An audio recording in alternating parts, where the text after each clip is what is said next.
At number 10, Trazyn the Infinite. As a high-functioning sociopath with a serious god complex, Trazyn kicks off our list. We're ditching the chaos gods out of this and skipping over the emperor, because when you're literally a god or a golden god king, the term disturbing loses its meaning. Instead, we're looking at the monsters and men who choose to soak the galaxy in blood. Trazyn the Infinite is a Necron overlord who has spent millions of years turning the galaxy into his personal museum. His tomb world of Salamis houses billions of sentient beings frozen in stasis galleries, preserved in their final moments, and arranged for his viewing pleasure. He embodies a chilling, intellectual kind of cruelty, treating entire civilizations like mere inventory. For Trazyn, your culture and suffering are just data points and sees everyone else as just another specimen. These exhibits range from ordinary soldiers to a cloned Primarch, and yes, it's Fulgrim. Trazyn likes his loot in mint condition above all else, and he's even known to engage in polite conversations with Imperial officials while casually dropping the fact that he's already abducted their families to fill a gap in his display. Now imagine being trapped in his collection. You're not dead, you're trapped in a moment of sheer terror, your scream frozen in your throat for 10,000 years. You're aware enough to realize you're a trophy, yet completely unable to move, while Trazyn occasionally walks past and considers whether your pose complements the display around you. The horror of Trazyn is his overwhelming sense of entitlement, and in his eyes, the worst fate isn't dying. What makes him so unsettling is his oddly genuine fascination with humanity. He sees humans as nothing more than short-lived insects, yet he can't help but admire their frantic, doomed efforts to achieve something.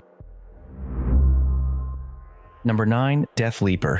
This monster is an evolved Tyranid bioform designed for psychological terror. Unlike most predators in the Hive fleet that are simply driven by hunger, Deathleaper targets the victim's sanity. It studies routines and preys on specific fears to weaken a world's defenses even before the swarm makes its entrance. The reasoning is chillingly biological, built on the idea that a population terrified and broken is far easier to consume than one that fights back. On the imperial world of St. Caspelin, Deathleaper identified the planet's spiritual leader, Cardinal Salem, as the linchpin of its defenses. It made a calculated decision: killing him would create a martyr and harden resistance. So instead, for 10 consecutive nights, it infiltrated the Cardinal's command bunker, slaughtered every guard and attendant in the room, and then vanished, leaving Salem alive, alone, and drenched in the blood of everyone around him. It could have killed him at any moment. It chose not to, and that was the whole point. By night 10, Salem's sanity was gone. His panic spread through the entire planetary defense force. When Hive Fleet Leviathan finally arrived, it consumed the world almost without resistance. Deathleaper ranks 9th because the horror is entirely psychological. It doesn't need to touch you to destroy you. Number 8. Urien Rakarth. As the master homunculus of the Drukhari, Urien Rakarth is the galaxy's foremost authority on keeping things alive longer than they should be. He has practiced his craft since before the fall of the Eldari Empire, with tens of thousands of years of expertise in torture. He has died more times than he can count. Each time, his surgically altered bones are used to regrow him. The process has been corrupting for centuries. Each new version retains parts of the last. His compound spine erupts from his back in baroque profusion. His face is tied to his skull with cords of leathery flesh. His sanity left somewhere in the middle of all those deaths and rebirths, and it never came back. He wanders his own laboratory now, performing random experiments on live subjects. You'll be taken apart and put back together, kept awake through every moment. If your pain or panic reveals something new to him, you'll be bottled and stored for centuries. He doesn't hate you. Hatred would mean he saw you as a person. Urien ranks 8th because cruelty is just his second nature. Number 7. Lucius the Eternal. Once a proud swordsman with an obsession for perfection, Lucius the Eternal stands out as one of the most terrifying champions ever created by the chaos god Slaanesh. He was transformed into something far more sinister, a living curse. While he can still be defeated in battle, that is just the beginning of the nightmare. If his slayer feels even the tiniest hint of pride in their victory, even just a flicker of satisfaction, Lucius's soul begins to seep into them. Their body starts to change, their skin stretches, bones twist, and gradually, the killer's appearance morphs into that of Lucius himself. Imagine yourself winning that battle, and you've taken down one of the most feared warriors in the galaxy. You should be feeling proud, but that moment seals your doom. You're still there, trapped inside, fully aware as your body transforms into his. You watch in horror as your hands become his. Your voice shifts to match his tone, and your memories get buried beneath his madness. The more you fight it, the quicker it happens. And once the transformation is complete, you will be forever stuck within his armor of shrieking souls. The horror of Lucius is that he turns your best qualities against you, and the only way to kill him permanently would be to end his life and feel absolutely nothing. This earns him the 7th spot. Number 6. Ghazghkull Mag Uruk Thraka. He is pretty much the closest thing the orc race has to a messiah. Ghazghkull started off as just a lowly grunt on the planet Uruk, but everything changed when a bolter round turned 30% of his brain into mush. After a rough reconstruction using adamantium plating and some exposed wiring, he woke up claiming to hear the booming commands of the orc gods, Gork and Mork, and he hasn't stopped hearing them since. Unlike other war bosses who are all about territory or status, Ghazghkull is in it for the Great War. He's a strategic mastermind who has invaded Armageddon not once, but twice, and even survived decapitation, only to be rebuilt into a bigger, more industrial version of himself each time. He once captured his fiercest rival, Commissar Uruk, but let him go weeks later because Uruk was just too good a fight to finish off with a quick execution. What's terrifying about Ghazghkull is that he's actually enjoying himself too much, and he wants the war to go on forever. He ranks 6th because he embodies an unstoppable force that sees the genocide of entire star systems as a holy celebration.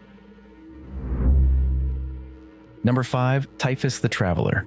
Once known as Callous Typhon, he was one of Mortarion's most trusted officers, but what he did with that trust is one of the most calculated betrayals in the entire saga of the Horus Heresy. When the Death Guard fleet found itself stuck in the warp, Typhus intentionally stranded his entire legion in the Immaterium and unleashed the Destroyer Hive upon them, a horrific plague of demonic insects that feasted on his brothers from the inside out, keeping them alive in a state of torment. For weeks, they endured the agony, trapped in decaying bodies with no escape, until the only way out seemed to be surrendering their souls to Nurgle, and Typhus orchestrated that from the very beginning. For the last 10,000 years, Typhus has existed as a biological weapon for the Destroyer Hive, a hollow shell with demonic insects that spill out to unleash the zombie plague, killing their victims in mere minutes and reanimating their corpses to attack their loved ones. Typhus ranks 5th on this list because his brand of horror is viciously premeditated. Number 4. Fabius Bile. Known across the galaxy as the Primogenitor, Fabius Bile is the former chief apothecary of the Emperor's Children. He does not worship chaos and is only bound by his own compulsive need to understand and remake life, which makes him more dangerous than any of them. He wears a floor-length coat stitched from the flayed skins of space marines, many of them his own former brothers. The faces are still visible in it, mouths are stretched in permanent screams, eyes pop at the moment the knife arrived. He has cloned all 20 Primarchs. He has secretly seeded hundreds of worlds with his new men, genetically superior, psychopathic beings designed to outcompete baseline humanity and replace it entirely through natural selection. The Imperium discovers these populations and destroys them. Bile considers this a setback and moves on to the next world. He wants to know what you can become, how far your biology can be pushed, and where your nervous system finally gives out. He will find out methodically, taking notes as he goes. If the results are interesting enough, he will keep you alive to find out more. He ranks 4th because he is driven by a total conviction that the suffering of billions is a reasonable price for his perfect creation. At number 3, Konrad Curze. Also known as the Night Haunter, the Primarch of the Night Lords embodies terror as a moral philosophy. Growing up in the pitch-black shadows of Nostromo, Konrad Curze learned to survive by hunting down criminals with his bare hands. His brutality is a carefully crafted performance aimed at demonstrating that the only way to control humanity is to be more frightening than the very crimes they commit. He instilled fear across an entire planet and achieved a near-zero crime rate through public executions. He hung bodies from high windows and blocked storm drains with body parts. He also skinned a woman so carefully that she lived for 6 more days, dying of infection rather than blood loss. Cursed from the moment he was born with visions of the darkest futures, Curze foresaw the downfall of his brothers and his own assassination long before they happened. He transformed into a monster because he felt he had no other option. If the future was set in stone, then every horrific act he committed was simply playing out a script he couldn't bring himself to ignore. He saw himself as a martyr to a truth that the rest of the galaxy was too hypocritical to face. He ranks 3rd because every monster on this list acts from madness or obsession. Curze acted from conviction, and he never once doubted it. Number 2, Honsou and the Daemonculaba.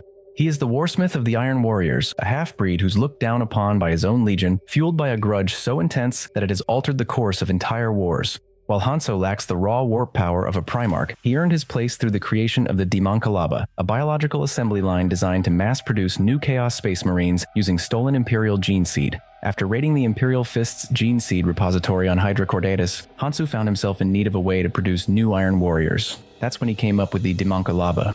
Female slaves were locked in cages and force-fed nutrients until their bodies grotesquely expanded. Then, Dark Mechanicum heretics surgically altered their insides and implanted them with stolen gene seed. Then, an adolescent boy was sealed inside each woman through a reverse cesarean section, cut open, child inserted, stitched shut. They were left to gestate for days while the gene seed did its thing. The few who survived emerged skinless, and those who didn't were discarded. Now imagine being one of those women. You survive the first birth, and they sew you back together. Just days later, it starts all over again. Honsou ranks 2nd because the Daemonculaba was a sick baby factory, and someone took the time to design it.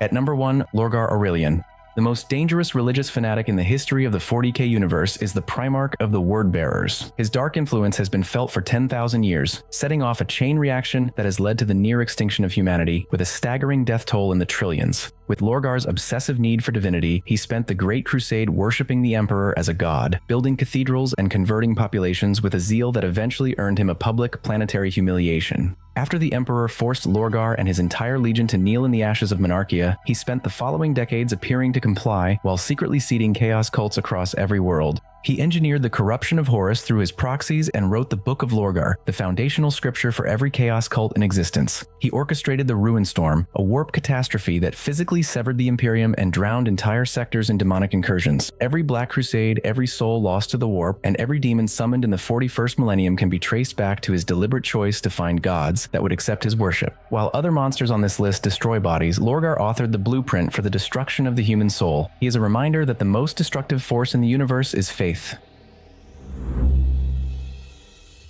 Thank you for watching. This wraps up my ranking from the Collector to the Architect of Damnation. Click here for another ranking video and see you in the next one.